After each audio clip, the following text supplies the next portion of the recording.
వ్యాపారాల ద్వారా ముస్లిం యువత పారిశ్రామికవేత్తలుగా ఎదగాల్సిన ఆవశ్యకత ఎంతైనా ఉంది. భారతదేశంలోని మైనారిటీ సమాజం తమ ఉన్నతి అభివృద్ధి కోసం చాలా కాలంగా పోరాటాలు చేస్తున్నారు.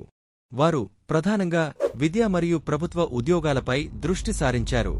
దీనిలో భాగంగా వారు ప్రధానంగా ప్రభుత్వ ఉద్యోగాలు అయిన యూపీఎస్సీ, ఎస్ఎస్సీ, ఆర్ఆర్బీ మరియు ఐబీపీఎస్ వంటి పోటీ పరీక్షలపై దృష్టి సారించారు. చాలామంది ఔత్సాహిక యువత యూపీఎస్సీ వంటి పరీక్షల్లో విజయం సాధించలేకపోవడంతో మానసికంగా కృంగిపోతున్నారు. ఇటువంటి సమయంలో వారు సమాజంలో ఉన్న అనేక వ్యాపార అవకాశాలను అందిపుచ్చుకొని పారిశ్రామికవేత్తలుగా ఎదగాల్సిన అవసరం చాలా ఉంది. ఇస్లాంలో వ్యాపారానికి చాలా ప్రాధాన్యత ఉంది.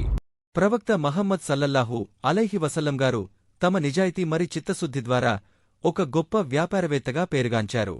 ఖురాన్ న్యాయపరమైన వ్యాపారాన్ని ప్రోత్సహిస్తుంది మరియు మోసపూరిత పద్ధతులను తీవ్రంగా ఖండిస్తుంది. ఇస్లాంలో వ్యాపారానికి అత్యంత స్ఫూర్తిదాయకమైన ఉదాహరణ ముహమ్మద్ ప్రవక్త మొదటి భార్య ఖదీజావారు. అరేబియాలో అభివృద్ధి చెందుతున్న వాణిజ్య సంస్థను నిర్వహించే అత్యంత విజయవంతమైన వ్యాపారవేత్త. మదర్ ఆఫ్ ది బిలీవర్స్ అని పిలువబడే ఆమె తన వ్యాపారను దాతృత్వంతో కలిపి తన సంపదను అవసరమైన వారిని ఆదుకోవడానికి ఉపయోగించారు. ఖదీజా లాంటి ఉత్తమమైన స్త్రీ కథ ముస్లిం మహిళలకు వ్యాపారంలో నిమగ్నమైన వారికి సమాజానికి దోహదపడేందుకు శక్తివంతమైన రిమైండర్గా పనిచేస్తుంది. సివిల్ సర్వీసెస్ యొక్క ఆకర్షణను అర్థం చేసుకోగలిగినప్పటికీ దాని ప్రతిష్ఠ మరియు సాంఘిక ప్రభావాన్ని దృష్టిలో ఉంచుకుని ఈ మార్గం చాలా పోటీగా ఉంది. ప్రతి సంవత్సరం కేవలం కొద్ది శాతం అభ్యర్థులు మాత్రమే విజయం సాధిస్తారు.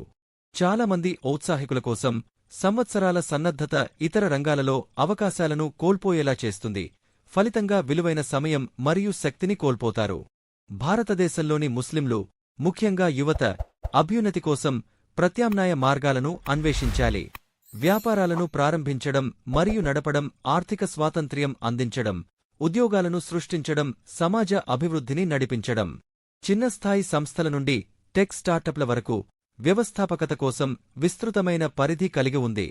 భారతదేశం యొక్క ఆర్థిక వెన్నెముక వ్యవసాయం మరియు చిన్నస్థాయి తయారీలోనే ఉంది. ఈ రంగాల్లో నిమగ్నమవ్వడం వలన ఆహార భద్రత మరియు పారిశ్రామిక వృద్ధికి భరోసా కల్పించడం ద్వారా స్థిరమైన జీవనోపాధిని సృష్టించవచ్చు. సహకార సంస్థలు మరియు సామూహిక వ్యాపారాలు వనరులు, నైపుణ్యాలను సమీకరించగలవు, మొత్తం సమాజాలకు ప్రయోజనం చేకూరుస్తాయి.